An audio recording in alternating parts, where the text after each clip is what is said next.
Welcome. Hey, what up, everybody? Welcome back to the TuVues podcast. I'm Dr. Keith here with you.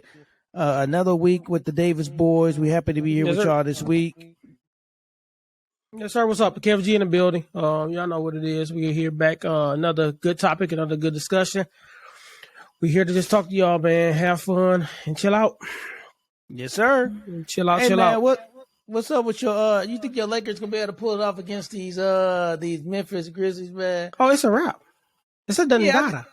Yeah, Buddy's stupid, man. You can't. Well, I'm not a LeBron fan, man, but you can't make LeBron mad, man. Talk about he old and think you gonna be able to hold some defense against LeBron.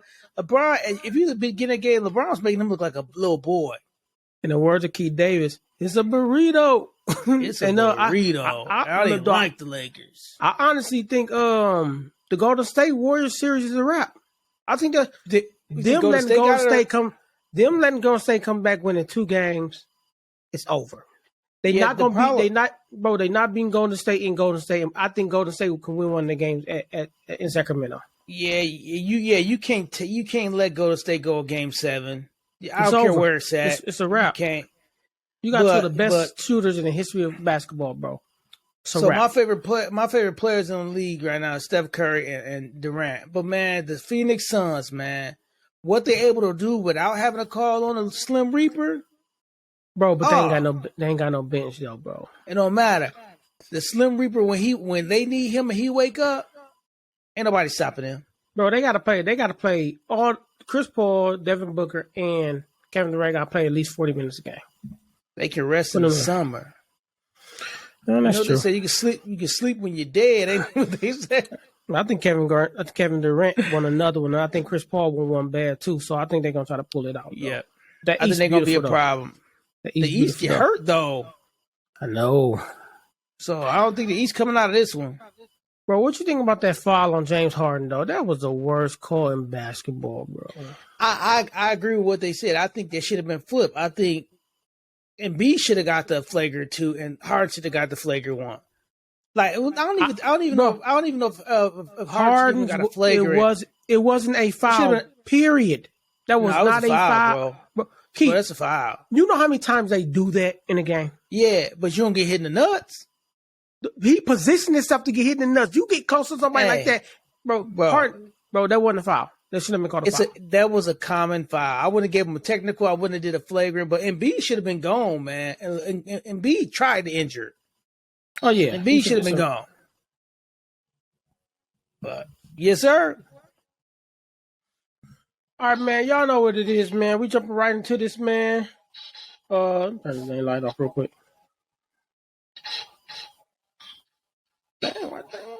Anyway, man. KLG's top 5, man. KLG's top 5. If I can get the thing turned off. Anyway, KLG's top 5, man. KLG's top 5. Today, we're going to do, it's a doozy. We're going to do the top 5 dance moves of all time. But there's something I didn't tell Keith. Uh-oh. Top 5 dance moves of all time. This is what I didn't tell Keith before I said, no, what are you going to do with top 5? Your number 1. You got to do it. Your top dance move, you got to do. You got to do it in the camera, man. You got to do top 1 in the camera, man. Yeah. You can't do that, man, because I got to stand up to do my number 1. I got to stand up to do my number 1, too. Number 1, you got to do it in the camera, bro. You in the Matrix. Number 1, in the camera. You want to go first or you want me to go first? No, you going first, Brody. Bro. I'm going to let y'all know right now, my number 1, ain't nobody going to agree with my number 1. Ain't nobody going to agree with it. But I bet I know what it is, though. I bet you don't. I bet you don't know what my number 1 is. But it ain't nobody. Is it a family member favorite dance? Nope. Okay. It ain't that. Right. So, this might be the most egregious one I've done all this entire time we're doing this top 5. Some people might say my little Gladys Knight of Whitney Houston, that was egregious. But this one might be the most egregious one of all time. This might go for. So I'm gonna start my two honorable mentions. We only get 2 honorable mentions, man, too. Oh, okay, we only get 2. All right. You knew that, man. We said that last time. Anyway, we're gonna go with my number 7 is a Humpty dance. The Humpty dance is my number 7. Matrix. The Humpty Dance is. I love the Humpty Dance. That's my number 7. You think I'm in the Matrix? Wait till you get to my one. Wait till I get to my one. Humpty Dance is my my honorable mention, and I also got the Superman, the Soldier Boy. That's my number. That's my my other honorable mention. Now let's get in this top 5. Let me get to this top 5, man. My number 5 is the Heel Toe from St. Louis. The Heel Toe. That's my number 5. That's one of the dopest moves when it came out. If you could do it, but if you could mix it up, that was a move, right? My number 4 is a Dougie. Culturally, one of the best dance moves out there. But, you know, man, that's one dance move that I don't got 100%. Like me, I'm the same way. Like, it's the dance, but I struggle with it. Yeah, I don't got the Dougie 100%, man. But I'm going to get there. But you should understand my number 3. My number 3 is B-boying.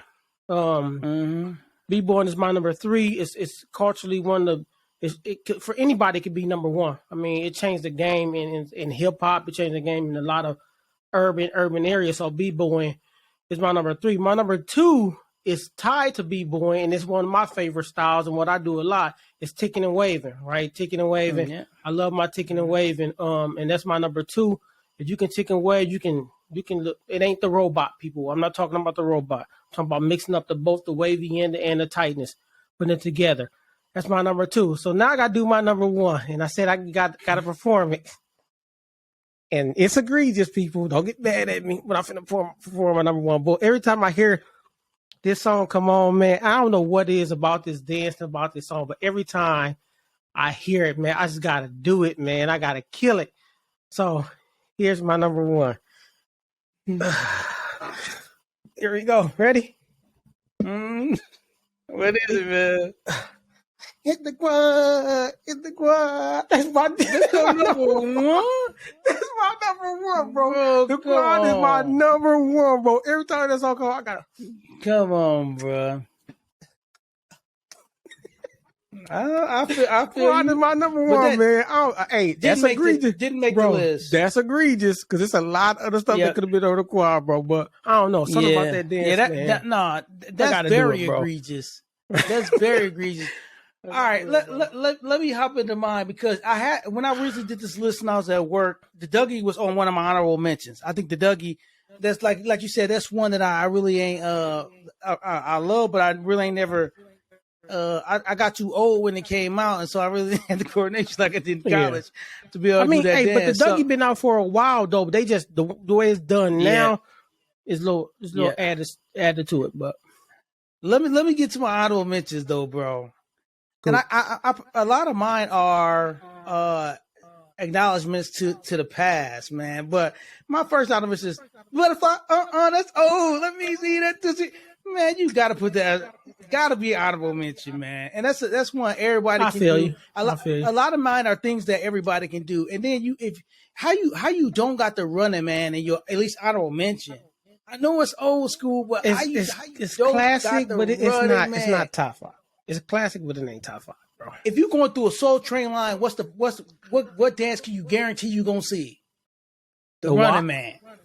The WAP.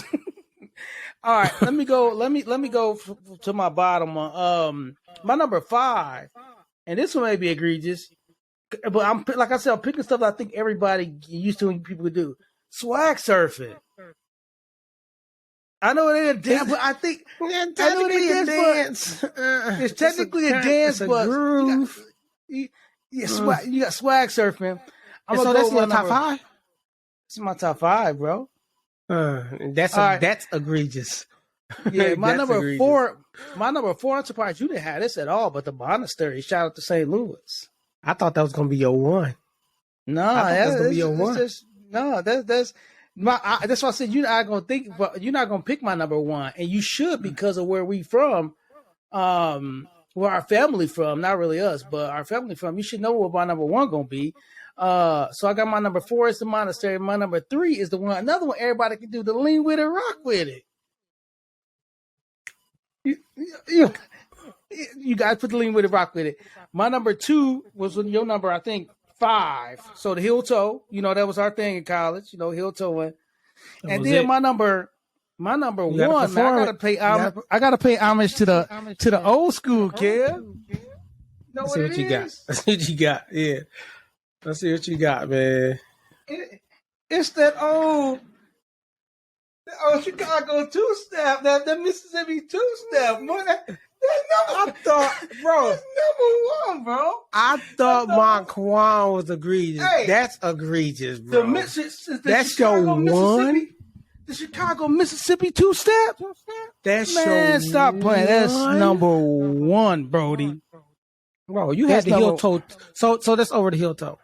Yeah, you know the heel toe was my dance in college. Yeah, that's my dance college, but it's something about when you get a little bit of Sir Charles or something, you gonna Mississippi two-step. I would like to say you this is the first Chicago time two-step. This is the first time ever on TuVues where I would like to say that both of our number ones are very egregious. Yeah, but because there's some ones like below that. It just says that culturally, I think that Chicago two-step is just culturally that thing. But I think I start picking dances with that everybody can do, because there's certain dances I could have put on here that we can do or could have done a long time ago. We old now, that people wasn't doing because they weren't able to do it, right?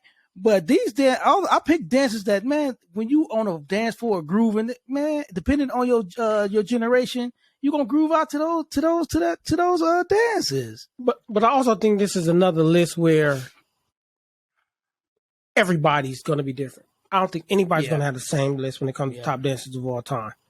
Nobody. Somebody gonna have the moonwalk. Somebody gonna have the somebody gonna have the Roger Rabbit.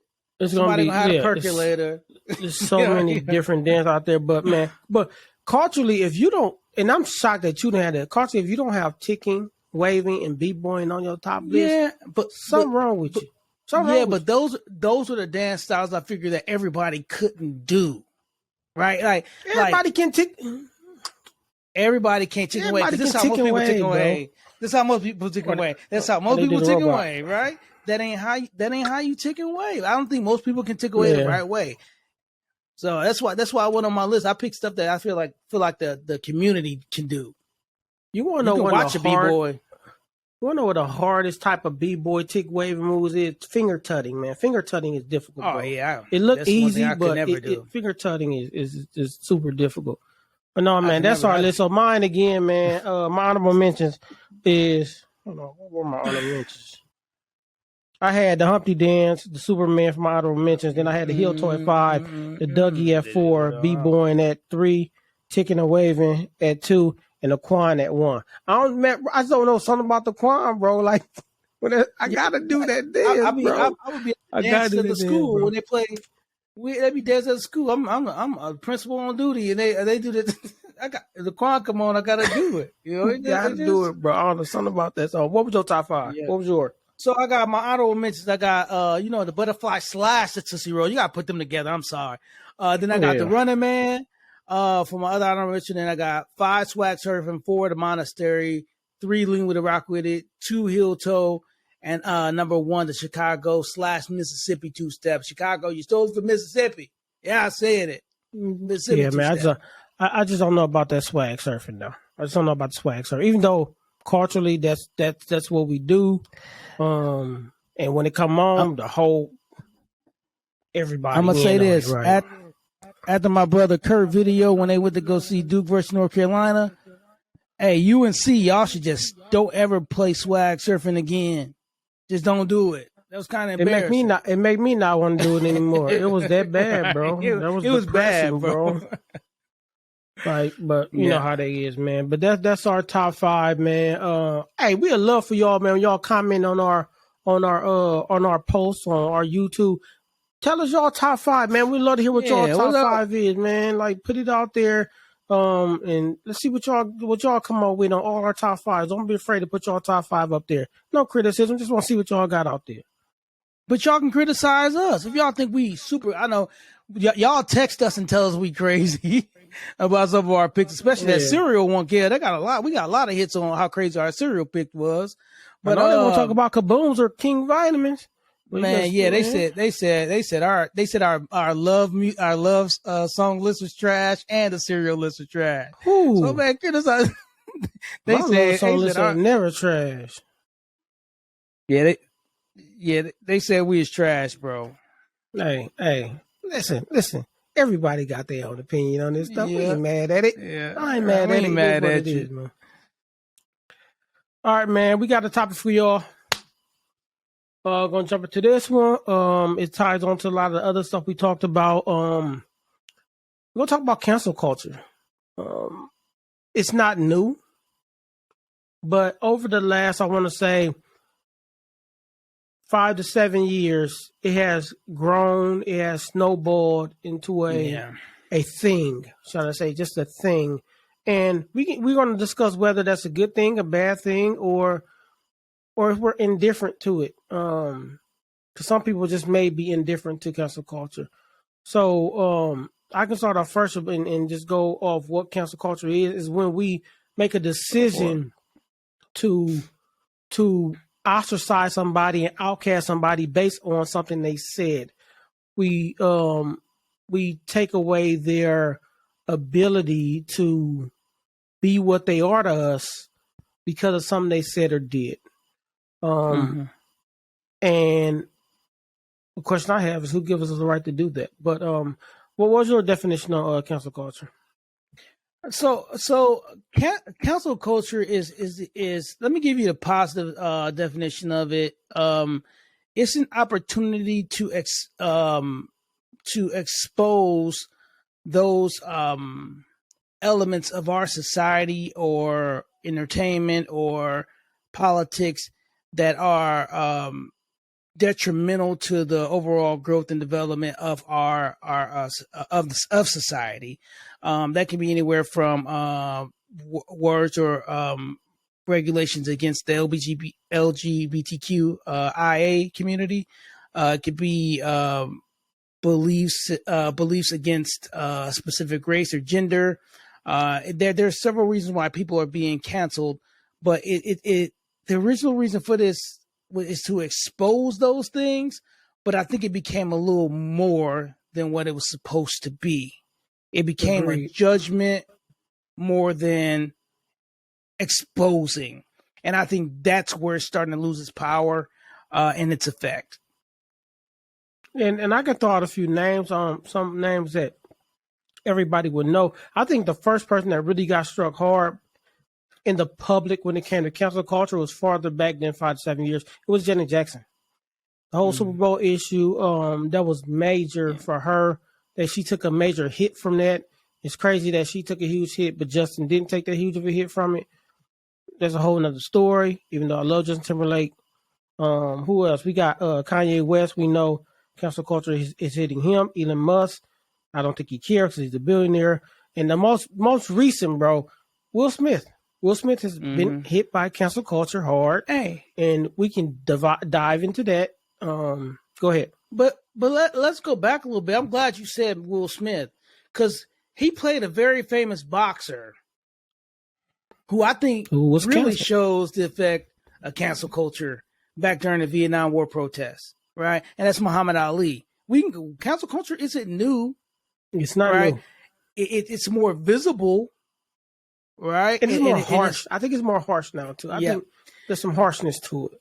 But the positive you want to bring up, I want to say positive. One of the effects of it does give minorities or people who have been marginalized or people who have been not been in a position to have their point heard or felt. It does give them a voice, right? True. But I think, but I think what's happening now, and I think it was very effective in the Me Too movement, right? The cancel culture really put some eyes on those systematic issues, but it does give marginalized group people a voice, and so that's one of the positive of it. But keeping it positive it has been a problem, right? But keeping uh, this movement a positive has really had some drawbacks, and I think you're going to get into a little bit of that. So I would say let's dive into the history of it, but there's really no history to it, right? There's history, but there isn't any foundational cause or effect. it's based on human feeling, human decision making, and sometimes it's based off of hate. It's based off, but sometimes, like you said, it's based off of an issue that is positive in a sense where, for instance, and I'm gonna use, like, if somebody says something racist and we say that person said something racist in this venue, in this arena or this atmosphere, and they shouldn't be allowed to say that. They're wrong for saying that, and they shouldn't be allowed to be able to speak these things where the public, in a public forum or in a public space. So I want to know how you feel about this. Is how long should cancel culture last? How long should someone be canceled, if at all? Right. For instance, let's say someone says an N word, and that's a big one for us. Somebody says an N word, we like that person. Like, let's say, I think, did Roseanne say the N word? I don't know. She said something. There was some famous basketball players and athletes and country singers that said the N word, and immediately it was like they're canceled. The careers are over pretty much. And how long should how long should it last? Should it be forever? And so that's the problem I have with it. Is it forever? Should it be forever? You really want to know my opinion on this, Skip? I'm gonna be very honest on this, and I don't agree with cancel culture, and I'm gonna tell you why. The reason why I don't agree with cancel culture is because a lot of people think it brings accountability, right? But I think it removes education, right? A lot of people who are canceled are typically already millionaires or billionaires. So for me to cancel them, they may lose out on future money or future endorsements or future business ventures, but they're still millionaires who have never had to learn from their behaviors. For instance, Nick Cannon, Love Wild 'N Out, one of my favorite shows on TV. And when he did what he did, his education came from him pursuing what he did wrong and its effect on the Jewish community, right? But I think the goal of the cancel culture was to remove him from TV. It wasn't to educate him about what was wrong with what he said. Agreed. And that's my problem with cancel culture. I think when you just say you're canceled, you're done, we don't want to see your face anymore on TV, music, media, what have you. We think you should lose all your endorsements. Cool. Right? But I'm not teaching you why what you did was wrong.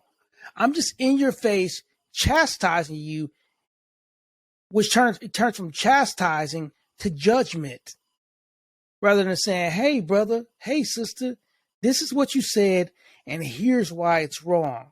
Let me give you the history. Let me help you grow from this. And some people do that in the cancel culture, but nowadays it has become of a, I'm gonna say it and forgive me, it's like a modern day lynching. It's like we're out for blood for these people rather than say, hey, brother, sister, you wrong. Let me show you how, and let me help you grow from that. And we wonder why we still have this cycle of racism and bigotry and all this stuff going on, because we're not educating about it. We're just chastising and judging and chastising and judging. We've removed education out of it, and that's why I don't agree with it. Yeah, to me, there's two sides of cancel. Two types of people that are canceled. Right? There's ones where they made a mistake and said something out of pocket, said something wrong, and there's ones that truly believe what they said, how they feel. That's their lifestyle. I think it's a third, but I'll share that when you get done. Go ahead. What you think the third is? Or I'll keep going. I'll let you. Go ahead. Go ahead. Go for it. So to me, that's the two, right? And so when you think about those two, it's how does is there reconciliation, and how does it happen? So I believe that's why reason I don't believe in cancel culture, because I don't feel like there isn't any reconciliation from it. Correct. Those, for like instance, for those people who, there was a guy, I think he's a country singer, that said the N word or something. I think it was back when he was younger. There's plenty of people that were caught on video singing rap lyrics saying the N word, and they bring it up years later, and they That's get what I was gonna get canceled. to.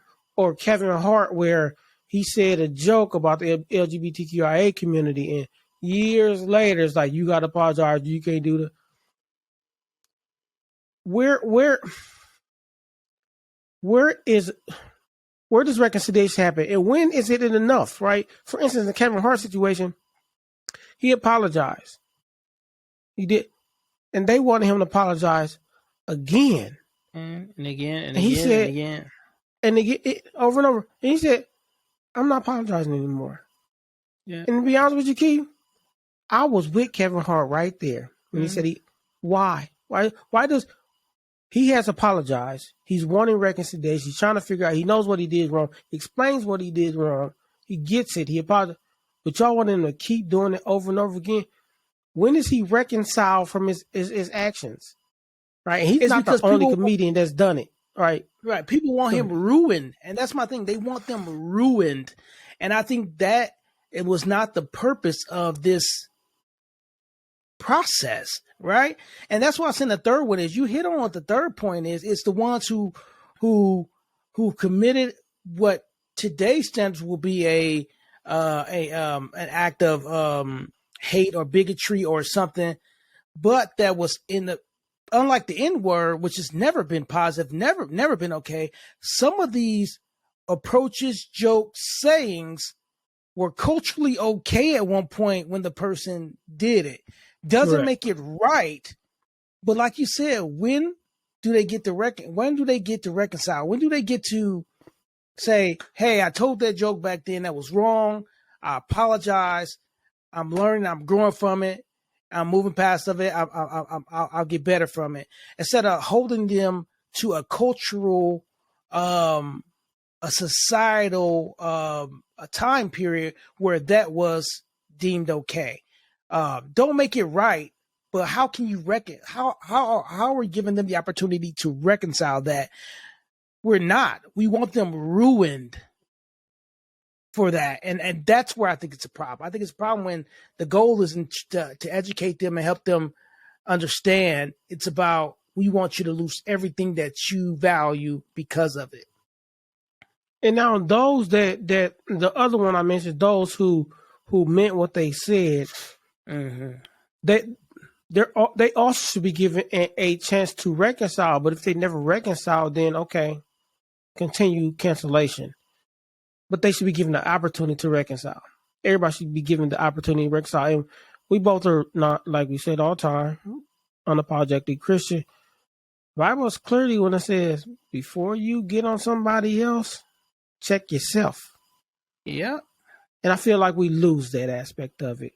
But check out, I want to talk to you about this side of it is, and I mentioned a little bit, is the people, so rap lyrics.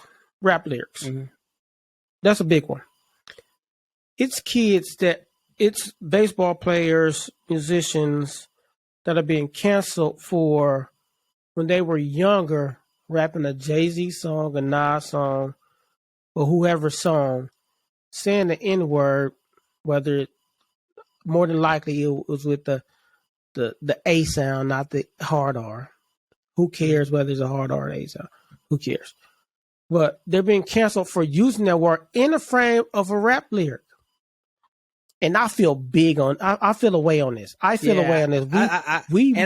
we're complete. I think we're definitely going to differ on this one. We differ. And we can let's go right into this one. Yep, go for it. Do I think anybody should say the N-word? No. But we have marketed hip-hop, rap music to other cultures. We have packaged it for other cultures to accept it. It is what hip-hop and rap is the largest genre in the world. That might be, I really don't think that's debatable. When you look at some of the mega stars right now, I don't even know if it's debatable. How can we get mad at someone, and I know we don't disagree on this, for saying a word in a lyric that we put out there, that we accept, that we fed, that we marketed to them? Should they say it? No. I'm not giving anybody any cause or any reason to say it. But I do feel that those that say it, and like some of these MLB players that said it in that context, I'm not only talking about that context. I'm only talking about the context of where they're rapping the lyric. If you said outside of that, I'm not trying to hear it. They should be given a better chance to reconcile. It's some of those people that are completely losing their jobs for rapping a Jay-Z lyric. Yeah. Not even getting a chance to rebound for rapping a lyric that was marketed to them. I personally don't think that's fair. Now, should they apologize? Absolutely. Absolutely.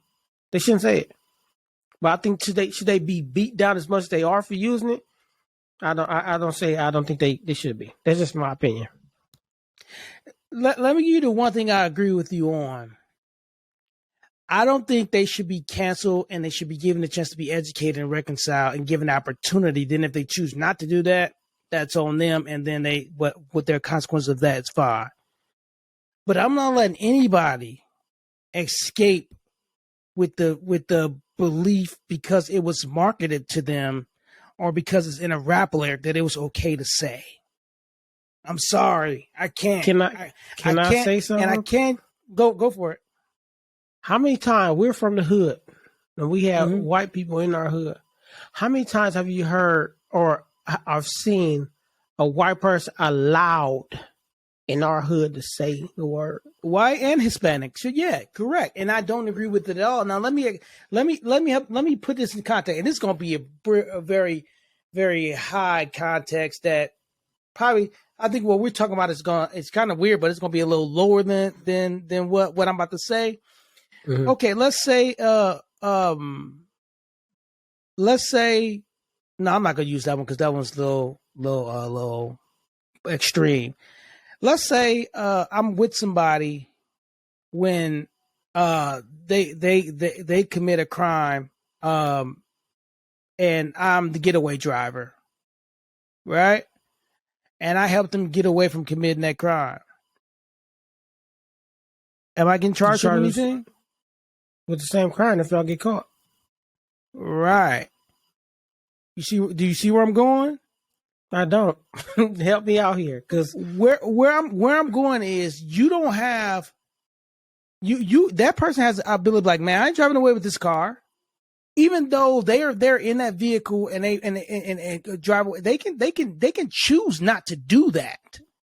Okay, I was looking at it another way. I was looking at your scenario another way. Okay, now you explain it this way. I give you see, I'm like they can choose not to do that.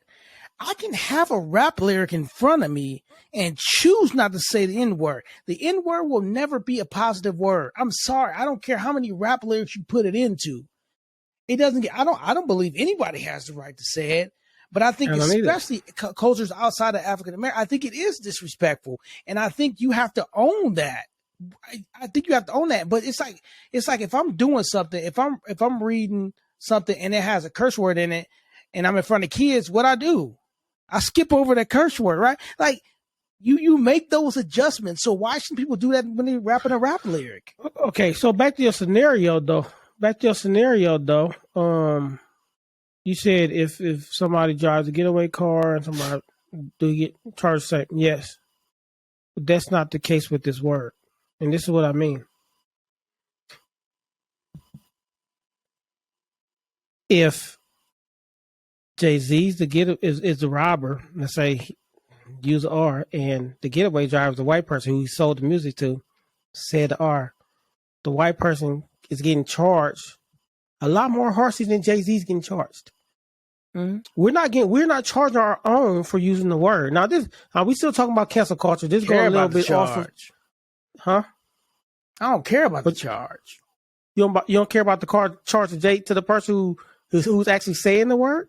I think everybody should be held accountable to it, but I think you have a higher onus to not do something. For instance, as an educator, like certain things I definitely shouldn't do that. Even if I commit that type of crime, they're gonna put another piece on top of it because I'm in a position of authority.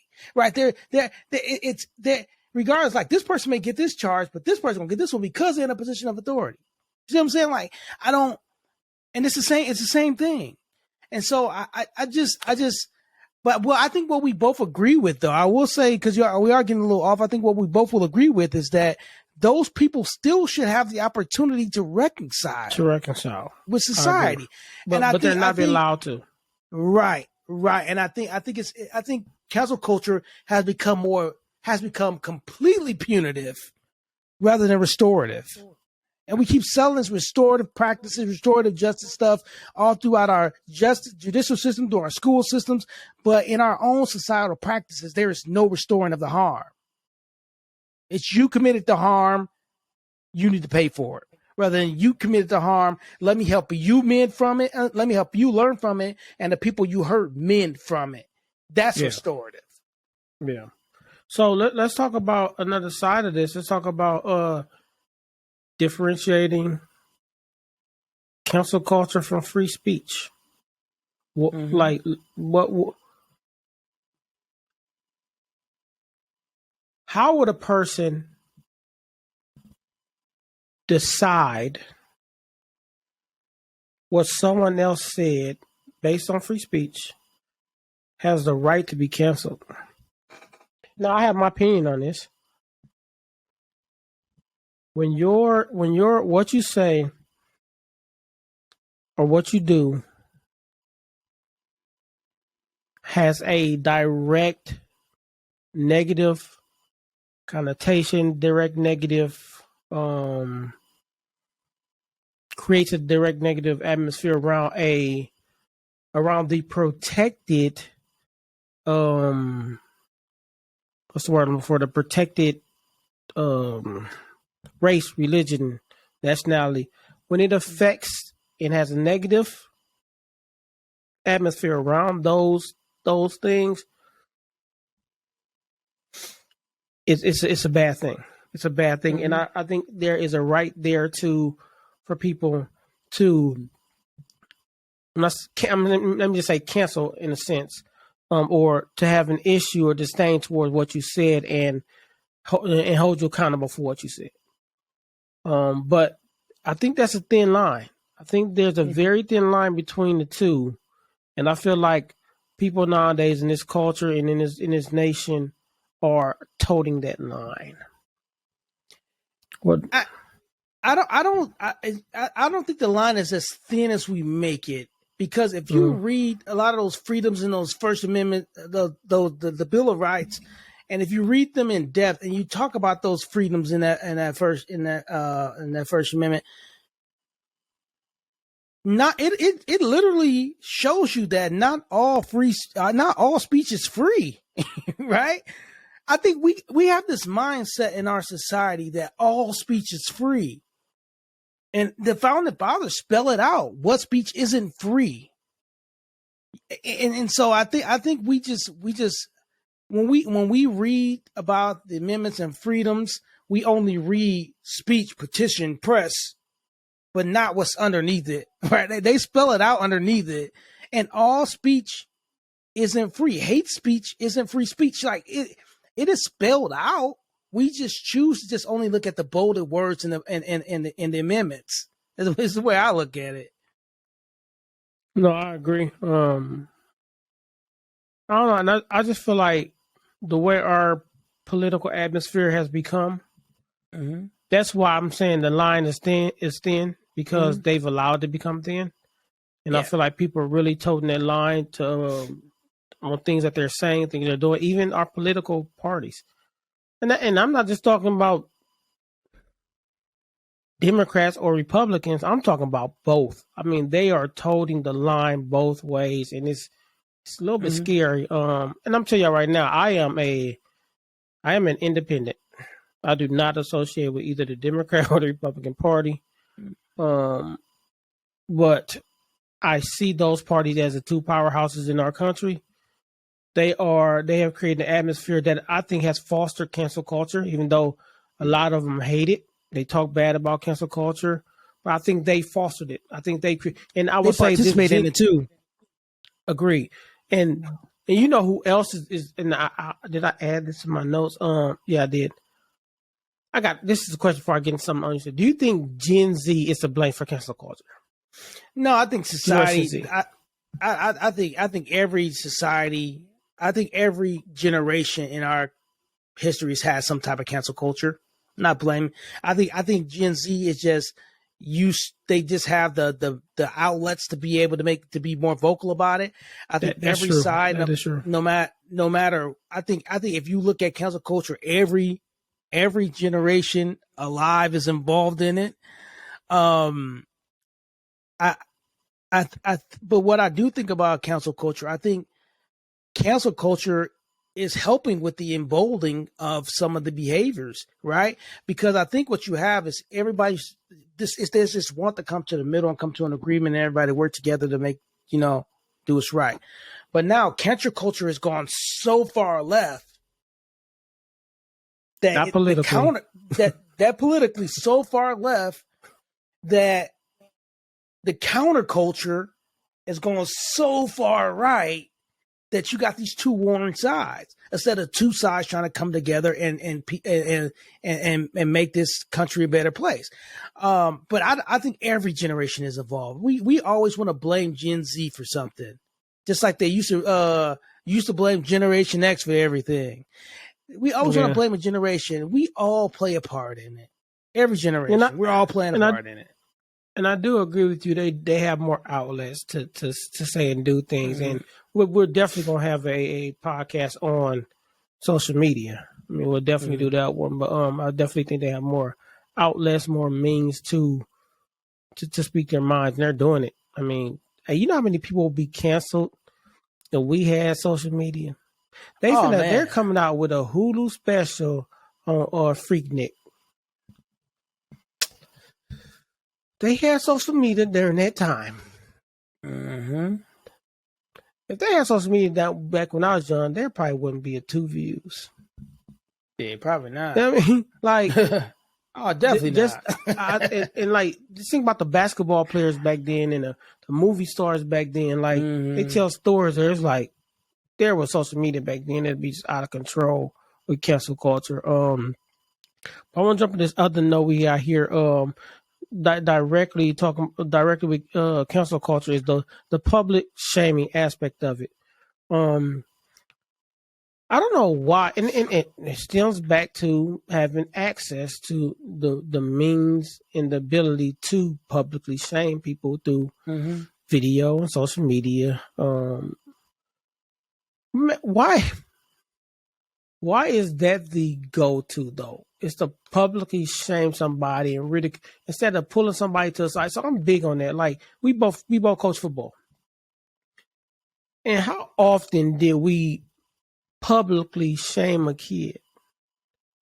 Wasn't that often, right? Because we knew the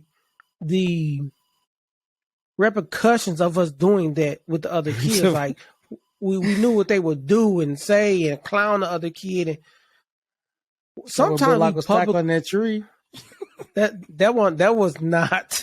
That was a technique. Not, I get you. That was technique because he was arm tackling. It had nothing to do with. I wasn't trying to make him look bad. I just got tired of him arm tackling. But we would pull kids aside though and talk to kids, man. Like, come on, man. We know you better than this. It wasn't like some coaches that just cuss kids out in front of everybody, make it feel bad.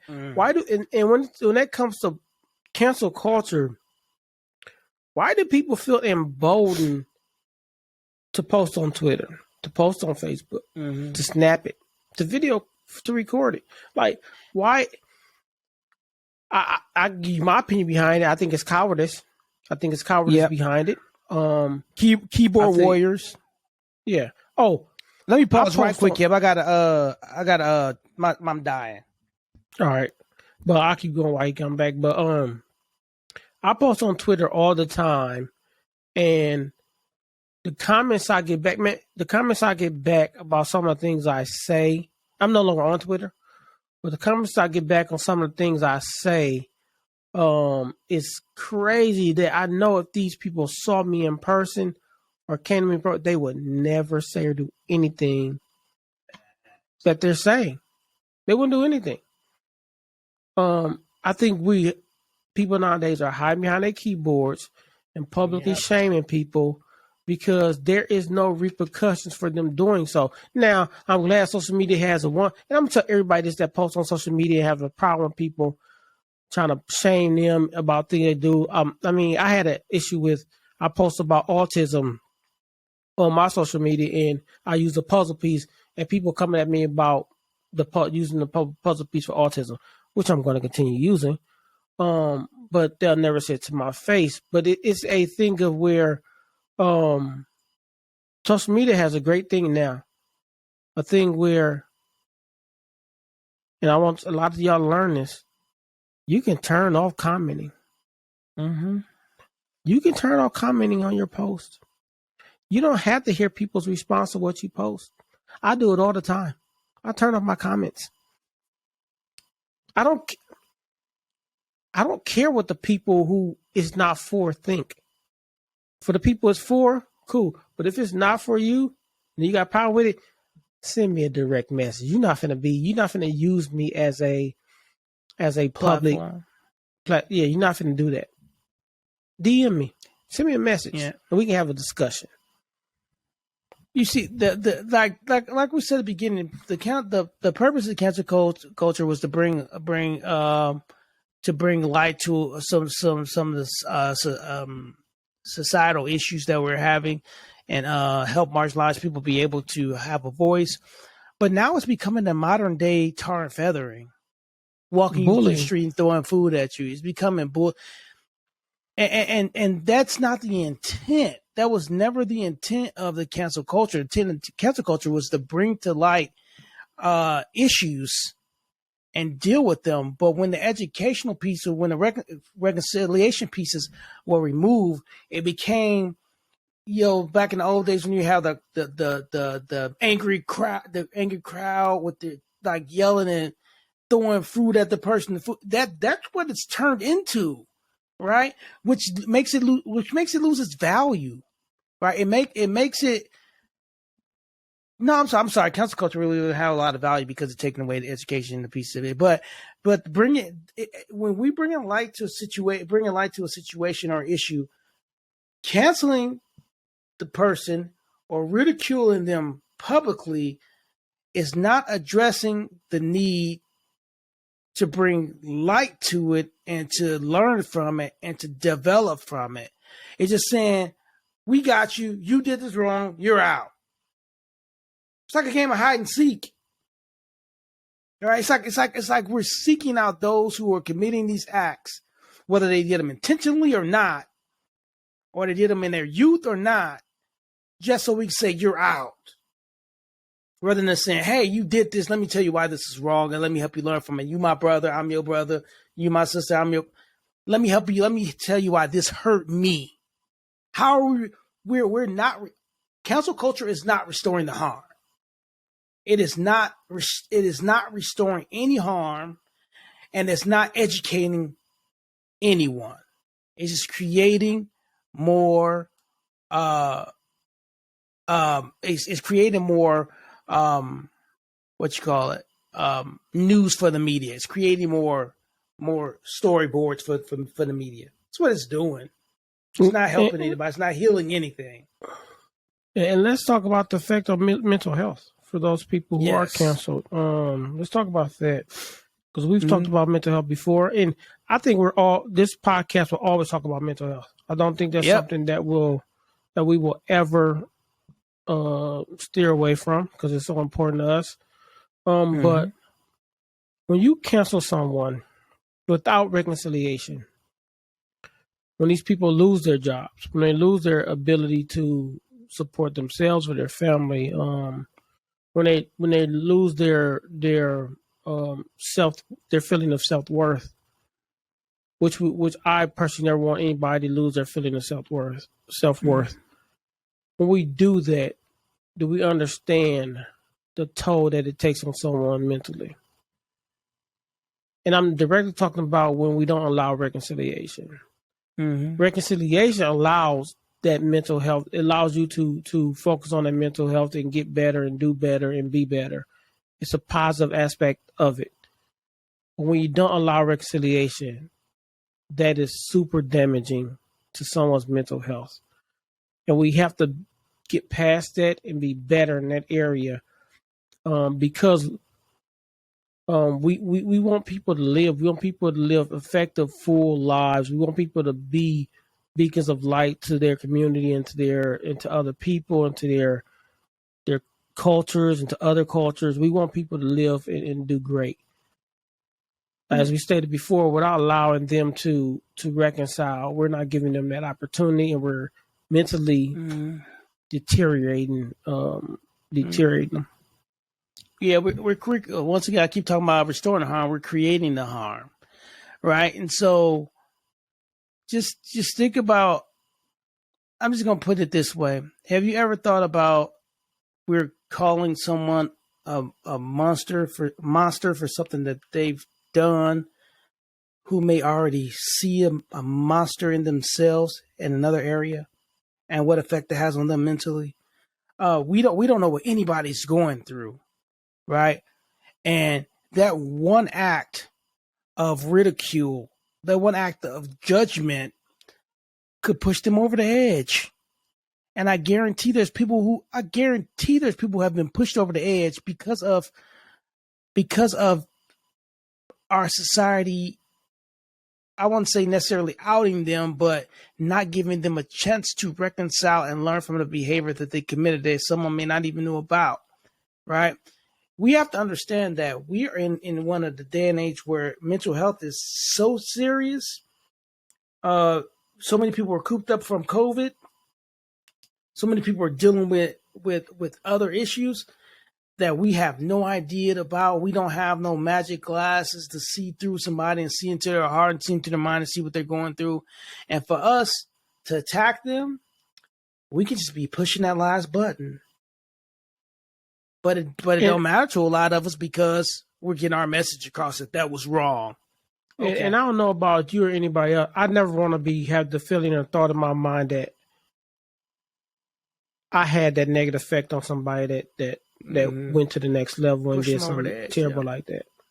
I would never want that in my mind, that I was a part of that. I want to be a part of the reconciliation. If you call me the N word or you say something wrong to me, I want to be. And you be like, man, I'm sorry. I just didn't know. I want to learn why that's bad and why. And we've had that happen before with some friends, right? Where they didn't understand the concept of why we felt a certain way about something, and they accepted it, and we had explained to them why it feels a certain way. I want to be a part of that. I want to be a part of making sure of the knowledge transfer. I want to be a part of making that person a better person and not a worse person by counseling them.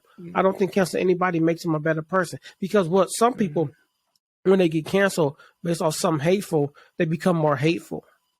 Yeah, they never learn, so it gets deeper and it get more rooted. We're creating harm and hate in our attempt to get rid of harm and hate, right? Correct. We're creating harm and hate in our attempt to get rid of harm and hate. That seems a little backwards to me. Yeah, and it's so.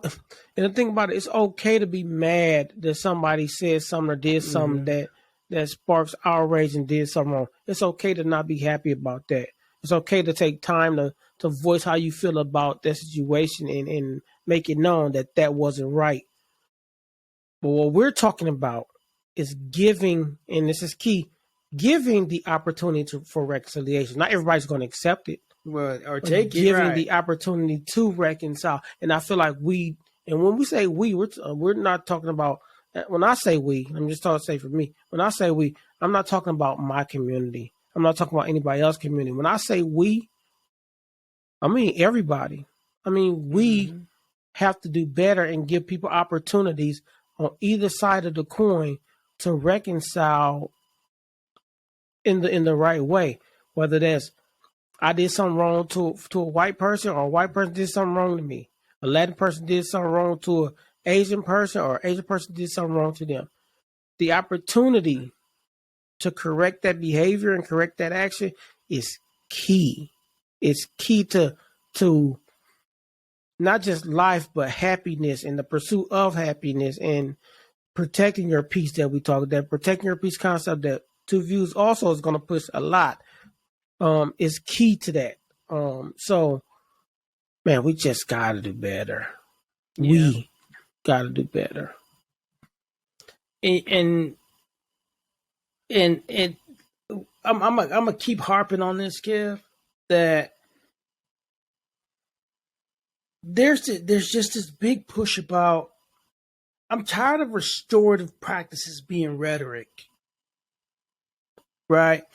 I'm tired of because cancel culture is not restorative, right? We know our judicial system isn't restorative, right?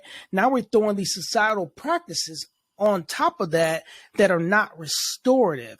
But we always say we got to get better. We got to end racism. We got to end sexism. We got to end, we got to end all these terrible things happening in our country. But every system we put in place doesn't give the opportunity to restore and educate. We have to restore the harm. We have to educate on the behavior or the action. If we're not willing to do that, and our object is to get rid of or to cancel or to silence, sometimes silence is okay, but silence or put them off in the corner or ostracize, then we'll never see the changes that we're seeking because the behavior will still be there. Nobody is learning from what happened. All they know is I lost something from what I did. Correct. That's the only wrong I get. The only wrong I get from is that I lost something from what I did. Not this is the harm I created or the harm I was a part of. It's like, no, I lost millions. I'm sorry. Let me go learn about it. No, I want you to keep your millions. But this is what you did to hurt this community. And I want you to grow from that. It's not about, we got to make this about gaining something and not losing it. Because now it's about losing something. It has to be about gaining something, right? Gaining knowledge, gaining understanding, not losing money and resources because. Go ahead. Go ahead. I'm glad you brought that up because one thing I really hate is when somebody does something wrong and they get ostracized or whatever. And people be like, you need to go talk to these people and donate this amount of money to them. I hate forced donation. If they want to donate to that practice or that thing, then do so. But to force somebody, like the NBA does that sometimes, where if somebody do something wrong, it's like, okay, you're wrong, we're punishing you, and you're going to donate, or we're going to take this money from you and donate it to about. I hate forced donations. I feel like it's like blood money. Because I'm just giving you this money. For instance, I think Kyrie had to do it, right? He had to give money to some people because I think the Jewish community, because of some of the stuff he said. And it was forced. But does that create reconciliation when you force somebody to pay money towards something? It doesn't. So I just want to say I hate forced. Yep. To prevent being canceled, throw money at it. To hurt somebody who did something wrong, take money from them. I don't get the game we're playing, right? Yeah. Hey, make them pay money to this organization. If I'm an organization, I'm not taking the money. I want you to learn from it, brother. I think the Jewish community, people didn't take Kyrie's, right? Yeah, they didn't take it. But it's like you want to stop from being canceled, throw money at it. You want to hurt somebody who needs to be canceled, you take the money from. No, we need to educate, reconcile, and restore the harm. That's the way we get. That's the reason people understand, Kevin, that's why we're in the cycle we're in with hate, with bigotry, with like that. That's why we're in the cycle, because we always looking for a quick fix. It's the quick fix. We looking for the Band-Aid. Oh, go do community service. Oh, throw money at it. Oh, get rid of them. It's always a quick fix. But guess what? To fix this, it ain't a quick fix. This takes some reprogramming, right? It takes some reprogramming. Yeah. And so we wonder why so many people who commit these acts and throw money at it or get canceled are what we call repeat offenders, because they're never learning from the action. We just gotta do better. Yeah, I like, not only with the money aspect, but also with the